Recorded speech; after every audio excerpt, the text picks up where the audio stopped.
Hi friends, it's Miss Jenifer at Somerset Academy of Music, and today I'm excited because we're going to be taking a look at accidentals. We're going to look at sharps, flats, naturals, and also double sharps and double flats. So don't forget, if you find this video at all helpful, please give it a thumbs up. Don't forget to subscribe to my channel and share this out with your friends and family. Let's get started. Okay, we're going to start off by taking a look at sharps. The first thing I want to mention is that my hand-drawn accidentals are not going to look as neat or the same as they would on printed music, but I kind of like the idea of you seeing them handwritten so you can learn to do that for yourself. It is important and a good idea to learn how to make these symbols in case you are writing music out by hand.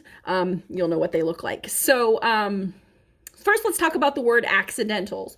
So an accidental in a music refers to sharps, flats, naturals, double sharps, double flats collectively. So all of those symbols all together, we refer to them as accidentals. But an accidental more specifically means a sharp, flat, natural, one of those symbols that occurs that is not in the scale or in the key that you're playing. So it's something that's out of the normal from the scale or from the key signature. But like I said, we also just generically refer to any of these symbols as accidental. So I just want to make sure that you understood that word. The other thing that I want to point out is that you will notice that the size of the sharps in comparison to the notes and all of the accidentals, one of the things that I find that I do when I'm handwriting them is I tend to think of them as being smaller than they really are. When I'm not paying attention or not being careful, I tend to want to make them much smaller. But if you take a look at them on printed music in a score, you can see that they take up a great deal of the paper in size. They take up a great space on the staff, I should say. So like I said, when I'm not thinking about it or not paying attention, I tend to draw them like about that size, but they're really about 3 times the size of that when they're written correctly. Okay, so yes, this is the sharp. Another thing that I want you to notice about the sharp, this is very important, is that whenever you make an accidental, you want to make sure that it lines up with the note head that it is applied to. So for example, here we have the space note, and you can see if we think of the sharp as if it were a tic-tac-toe board, the center square would be on the tic-tac-toe board is lined up with the note head, which is in the space.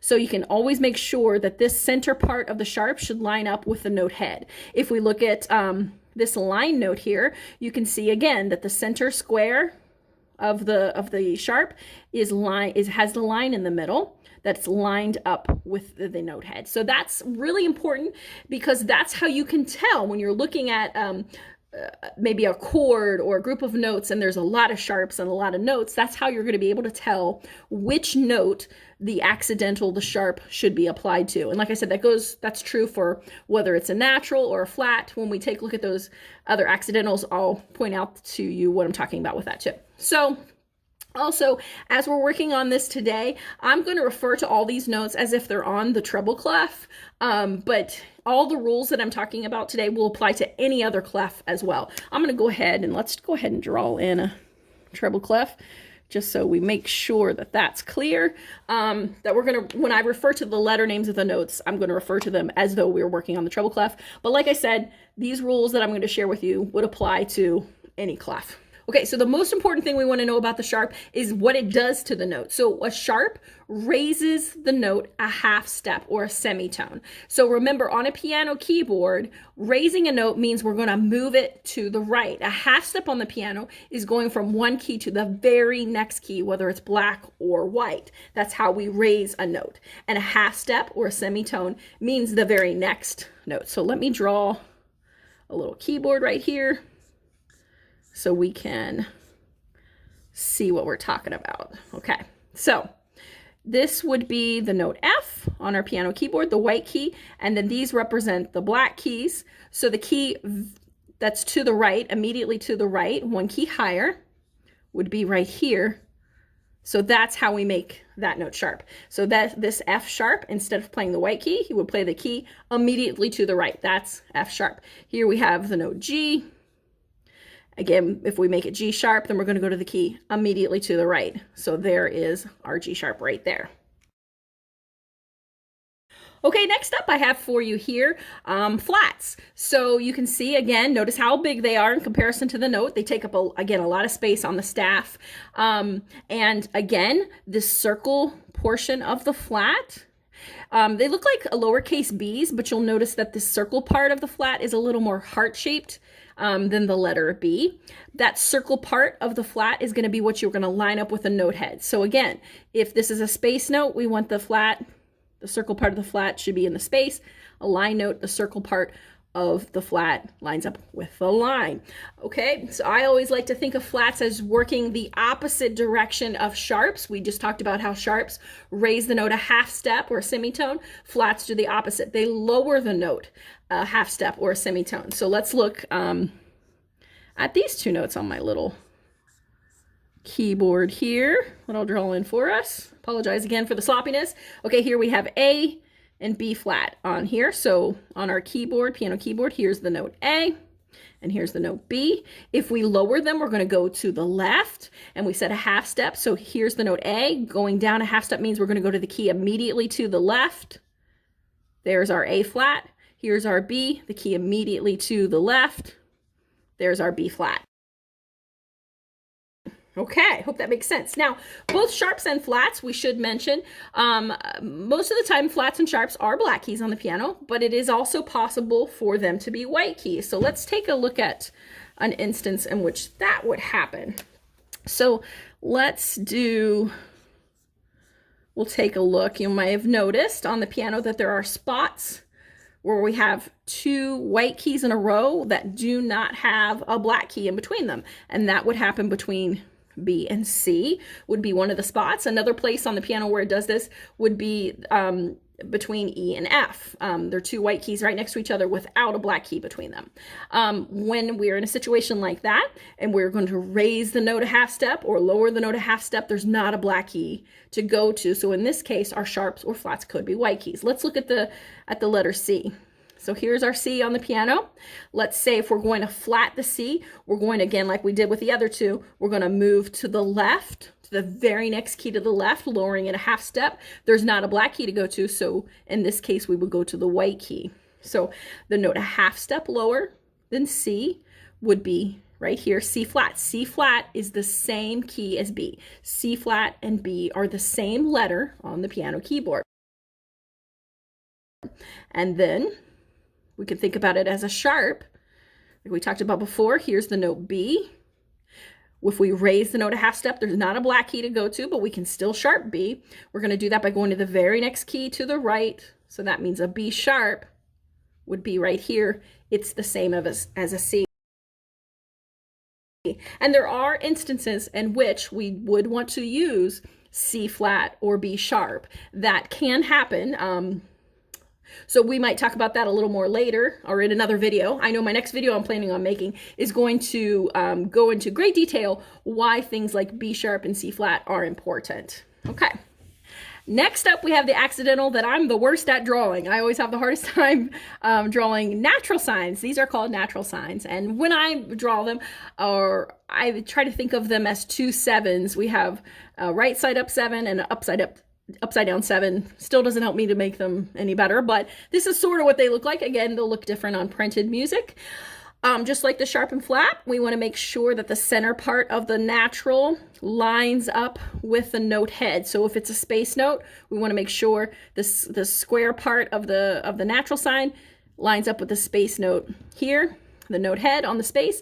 And if it's a line note, then we want the center part of the natural to be on the line, lining up with the note head of the line note there. So naturals are a little bit different, a little special. Their function, their purpose is that they cancel the other accidentals. So for example, if you have a sharp or a flat, this is the symbol that would get rid of that sharp and flat. And we'll take a look at some examples of how that applies later on. But basically, when you see a natural sign, that means that you're going to play the white key version of that note. You're going to play just the plain white key C, the plain white key D is what these are indicating. And they're called a natural sign.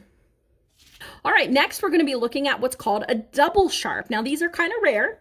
You don't see them very often, especially in beginner music. But if you do go on and you're playing classical, more advanced classical music or jazz music, you might run into what's called a double sharp here. Now, double sharp looks just like an X. Again, follows the rules of making sure that the center part of the double sharp lines up with the note head. So if the note is a line note, you want to make sure that X shape lines right up with the line. If it's a space note, make sure that the X is centered right in the space. They're a little bit smaller accidental than the other ones that take up a lot of space. Now, the function of the double sharp is kind of an interesting idea. It kind of does exactly what it sounds like. You're going to sharp the note twice. You're going to move the note up 2 half steps. So for example, let's start here. And I've drawn out here, by the way, the 2 most common double sharps that you'll see. Again, they are rare. If you see them, they will usually be F double sharp or C double sharp. So this is the way I like to think about it. Here's our note F on the piano. If it's just an F sharp, then we're going to go, as we said, up 1 half step higher to the next black key, the key directly to the right. That's our F sharp. If we double sharp it, we're going to go up 2 half steps. So we're going to go here and go up again. So I just like to think of it as whatever the sharp note is, raised again. So our F double sharp would be right here. So F double sharp is literally the same key as the G on the piano, okay? And then let's take a look. We'll go ahead and take a look at C sharp too. C double sharp rather, to make sure this is nice and clear. Again, I'm going to think C's right there. Here's my C sharp. To make it double sharp, I'm just going to go up 1 more key. So a C double sharp, that key on the piano is the same as the letter D. Okay, the last accidental that I'm going to share with you today, we have here, this is the double flat. And it's simply made or looks like just 2 flats really close together side by side. And it's going to be similar to the double sharp. You're going to flat the note 2 half steps lower. You're going to lower the note 2 half steps or 2 semitones to the left, making the note lower. It's probably even more rare than the double sharp. Interestingly enough, there are also theoretically triple sharps and triple flats. So those are going to be very, like I said, you're not going to see them very often in music, but they are a real thing. So in the same way that the double sharps, like we talked about, we're going to be moving the note 2 half steps lower. So let's take a look at these 2 notes, what they would look like flat, double flatted. So let's start with, here's our A. We're going to move the note 2 half steps lower. So A flat, A double flat. So again, this would be our A flat. And then right here is where we would place our A double flat, being the same as a G. Okay, let's look at our B double flat. Here's our B on the keyboard.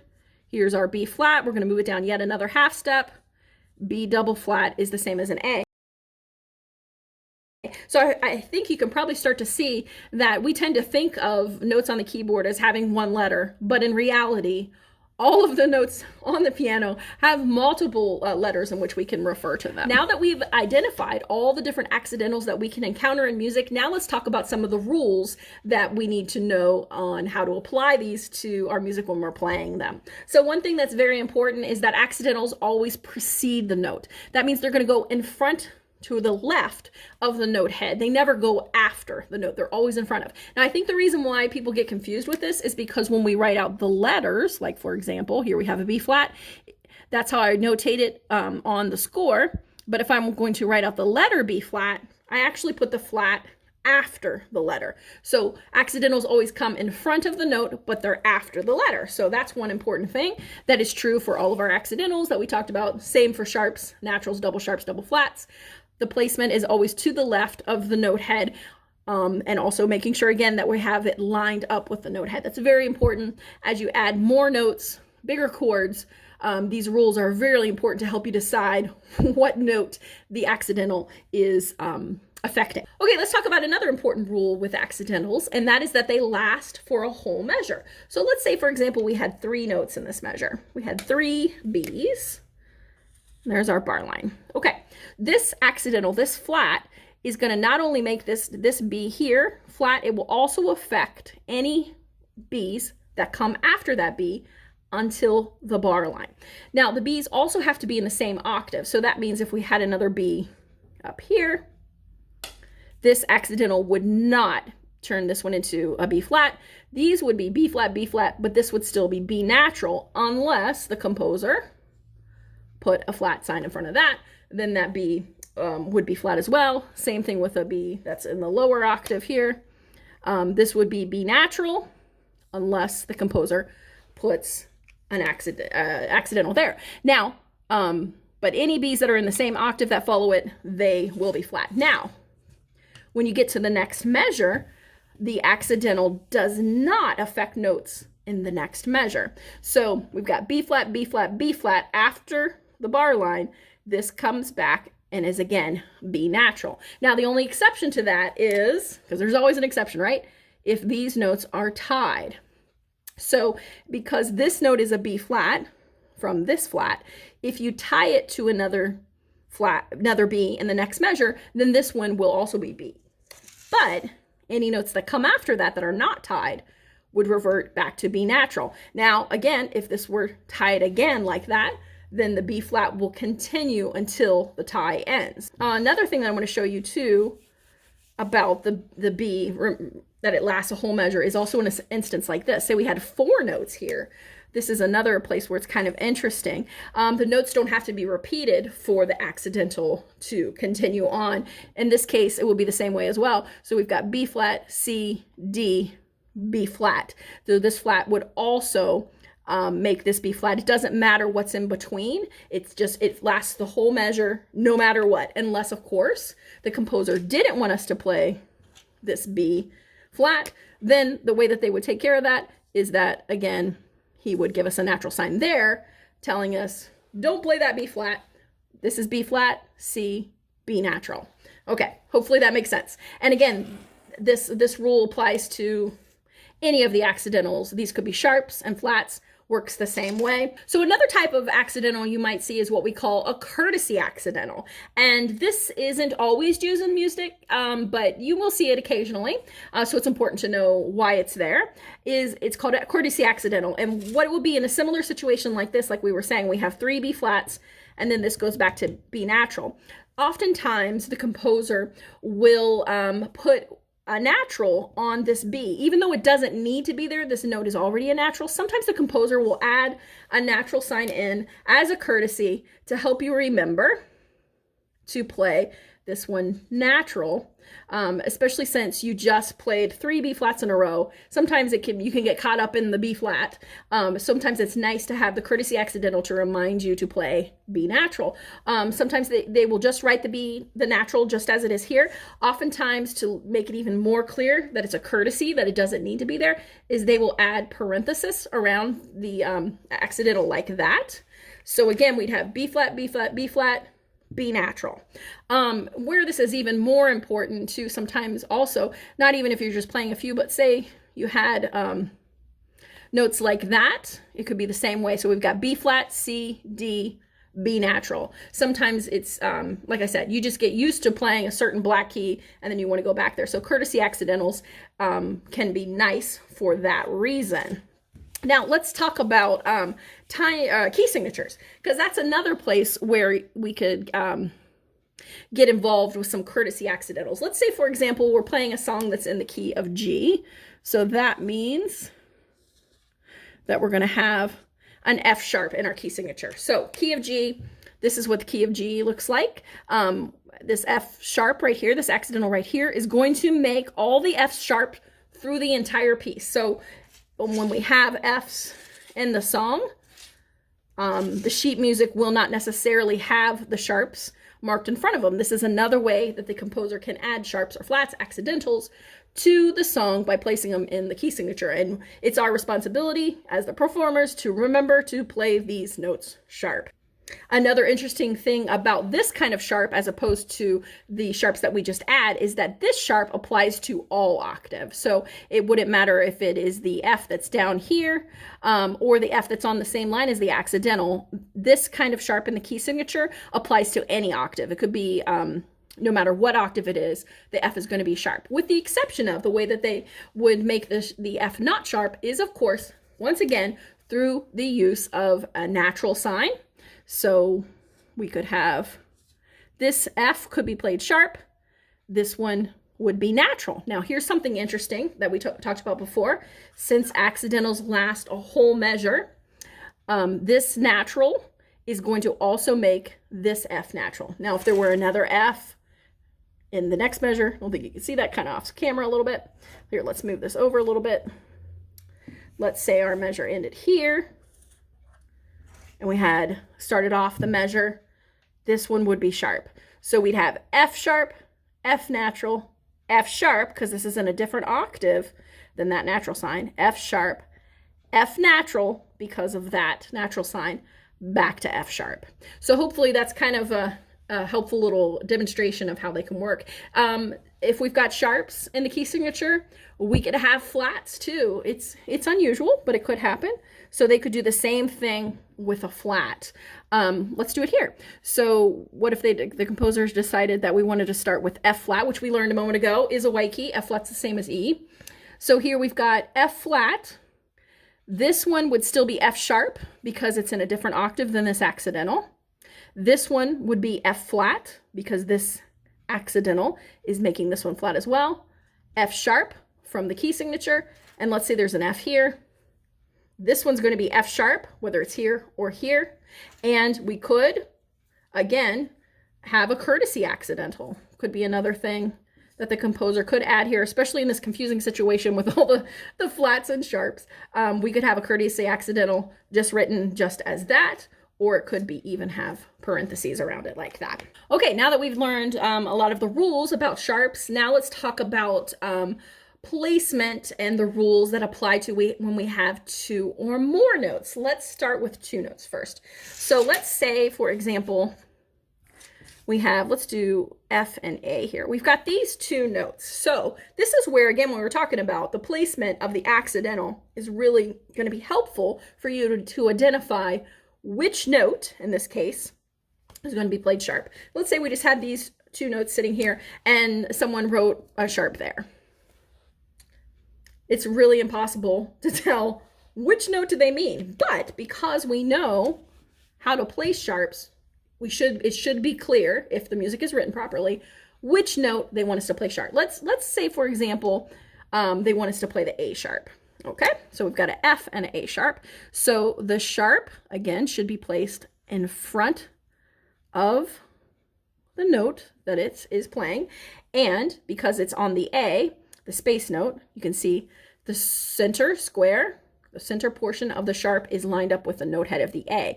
It is not lined up with the F. So in this case, the notes that you would play would be F and A sharp. Only the F is not sharped in this situation. Just the A is sharped, I guess is a better way to say it. Okay, what would it look like if they wanted both notes sharp? In that case, they would have to put two sharps. Now, here's something interesting. You can see that if I wanted to, because like we talked about, the sharps take up so much space on the staff. If I wanted to add another sharp, there's really not room to put it in here, but I do need to put another sharp for the F. It needs its own special sharp.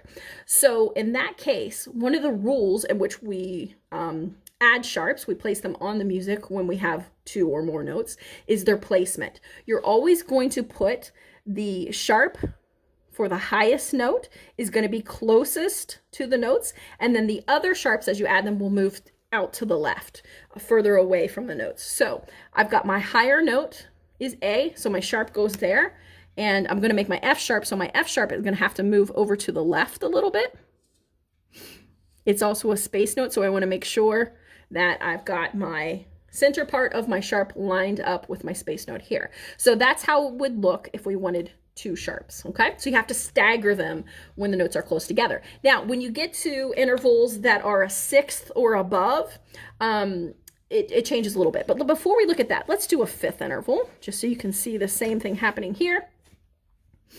Okay, so here I have two notes. I have F and C. I'm going to sharp both of them. So again, the higher note gets the sharp that's closest, and the lower note moves out to the left. Okay, let's look at two notes that are closer together. Let's do an A and a G sharp. So you know when you have notes that are a second, this is called a second interval. They're just keys right next to each other on the piano. When we look at that, you know how they're always a little staggered like that. Let's say both of these notes sharp. What would that look like?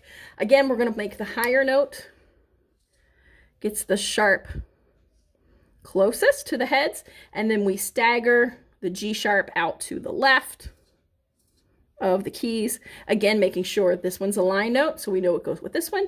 Space note goes with that one. Okay, now, when we get to intervals that are larger than a sixth, then, so here we have a seventh interval, then the notes can line up in a straight line together. They don't have to be staggered. And you can see, most obviously for that reason, it's just because there's more space to write two flats. Let's do flats this time. Okay, so it doesn't matter which one we place closest because they both can be in line, but I always like starting with the top anyway, just to keep that in good practice. So there's our E flat, and let's make this one a sharp. So we got an E flat and an F sharp, like that. So when the interval is a seventh or larger, you can line up the accidentals in a row like this. Okay, now let's talk about what if we have a chord that has three notes in it.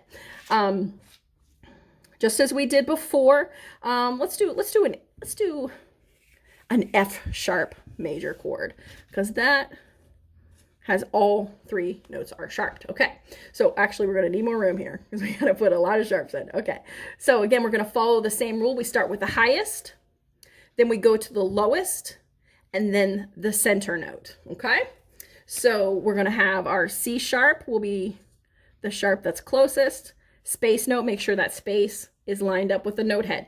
Then we're going to go to the lowest note to the left of that. Space note lined up. And then our third note has to go out even further, all the way over here. But again, we make sure that we've got these spaces lined up with the note head so you can tell which sharp is for each note. C sharp, F sharp, and A sharp. It does take up a lot of space when you have chords with lots of accidentals, and I'm sure you've probably seen this on a score where it's like that. That's how we do it. Okay, so let's go back. Let's talk about what if, this is where kind of an interesting rule happens. What if we have an octave like this? We talked about before how these notes can be lined up. They don't have to be staggered.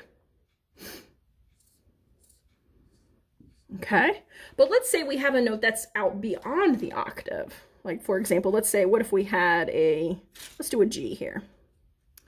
So we've got an octave, and then we've got this ninth note that we're adding, and it's also sharped. Okay, now this is kind of an interesting rule. Again, we've got our octave are lined up, but any notes that are outside of the octave we'll add them out to, again, we'll stagger them out to the left. So the G sharp would have to be out here to the left.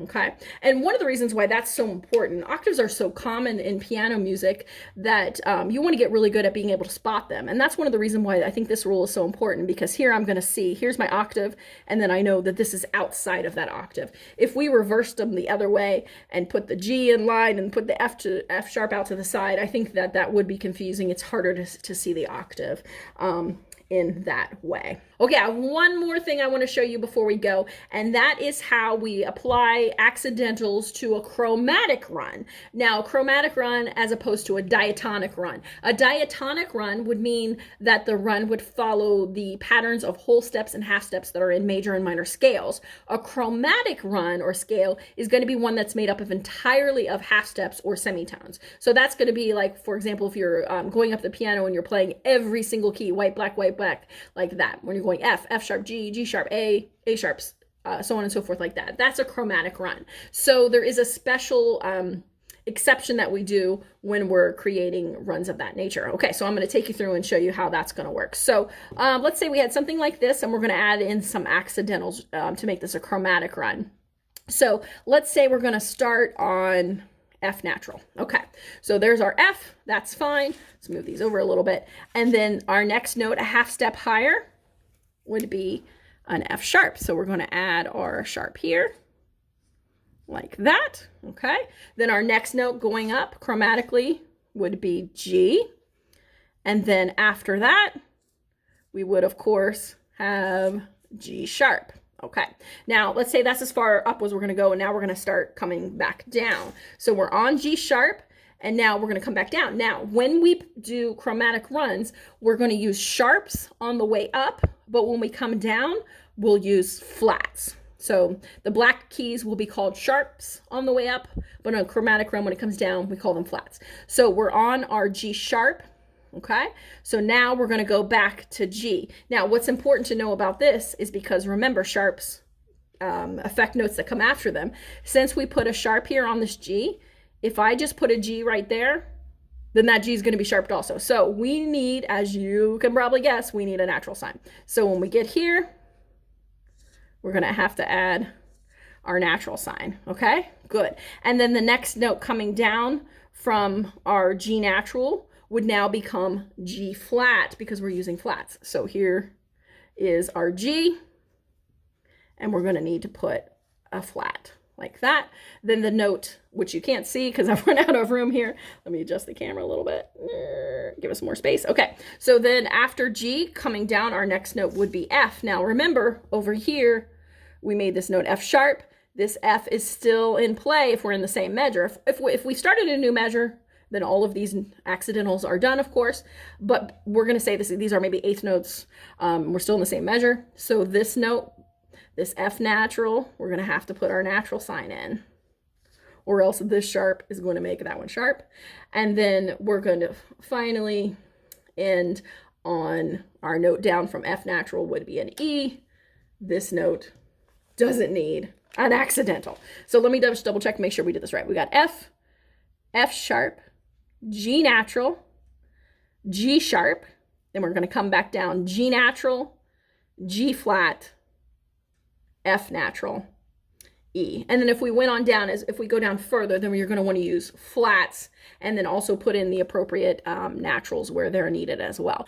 Well, thank you so much for watching the video, especially if you made it all the way this far, all the way to the end. It was kind of a long video with lots of information, but hopefully you learned something new, something valuable, something that you can apply to your music going forward on your musical journey. If you did find this information helpful, I would really appreciate it if you gave this video a thumbs up and consider subscribing to my channel and share this video with your friends and family. In my next video, I'm going to be taking a look at my #1 question that I get asked in regards to music theory, and that is, why can't I just call E sharp and F? So I'm going to take you through all the reasons why and the theory behind why sometimes the note F does indeed need to be called E sharp, as well as some other notes that have unusual names, some of which we talked about a little bit today. So again, thanks so much for watching, and I will look forward to seeing you in the next video real soon. Bye-bye.